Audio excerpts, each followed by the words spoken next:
बिल्कुल सही कर रहे हो। मेरा हुक्म सुनते ही हमजाद ने मौलवी को उल्टे पांव हवा में उठा लिया। तुम्हें अपने किए की सजा जरूर मिलेगी। हमजाद ने मौलवी को ऊंचाई से नीचे फेंक दिया। मौलवी के सिर से खून बह रहा था और फिर एक बार हमजाद ने मौलवी का पैर पकड़कर उसे यूं घुमाया कि उसका सिर दीवारों पर जा टकराया। चारों ओर बस खून ही खून था और फिर हमजाद ने मौलवी की गर्दन उसके सिर से अलग कर दी, जैसे उस मौलवी ने मेरी की थी। बहुत खूब हमजाद। मौलवी को ठिकाना लगाने के बाद हम दोनों वहां से निकल गए। उस रात लखनऊ के एक सराय में हमने रात बिताई।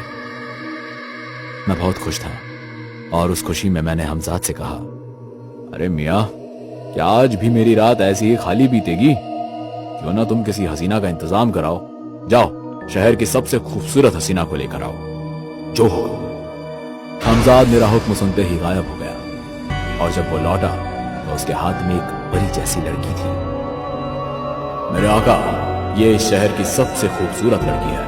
अब आप देख लीजिए, मैं चलता हूं। बहुत खूब। वो लड़की बिल्कुल परी जैसी थी, दूध से भी ज्यादा सफेद रंग, लंबे बाल, बदन तो ऐसा जैसे किसी जौहरी ने तराशा हो। शायद ये आज तक की सबसे खूबसूरत लड़की थी। मैंने उस हसीना के गालों पर अपना हाथ रखा और तभी उस हसीना को होश आ गया और फिर बाकी लड़कियों की तरह मैंने उसे अपनी झूठी कहानी सुनाई। तुम एक अलग दुनिया में हो और मैं उस दुनिया का सुल्तान हूं और अब तुम मेरी मल्लिका बनोगी।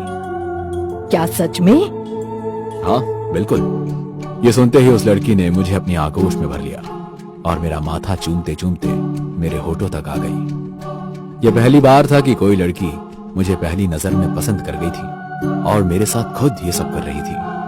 शाजिया ने मेरे होठों को चूमा तो मैं दंग रह गया। मुझे लगा आज की मेरी रात बहुत ही दिलचस्प होगी, पर अगले ही पल शाजिया ने मेरी गर्दन पर खंजर रख दिया। क्या हुआ? शाजिया की आंखें लाल हो चुकी थी। उसका रूप एकदम ही भयानक लग रहा था। क्या बात है शाजिया, कोई तकलीफ? तकलीफ तो तुम हो शैतान। तुमने मेरे वालिद जैसे चाचा को मौत के घाट उतार दिया और अब मुझसे पूछ रहे हो कि कोई तकलीफ? तुम उस मौलवी की भांजी हो? हाँ, और अब तेरा अंत होगा असलम। हमजाद, मेरे हमजाद। मेरे हमजाद के रहते तू ये कैसे करेगी? तेरा हमजाद तेरी नापाकी में तेरे साथ नहीं होगा, इसलिए मैंने तुझे चूमकर तुझे नापाक कर दिया। समझे दूसरी दुनिया के शहजादे।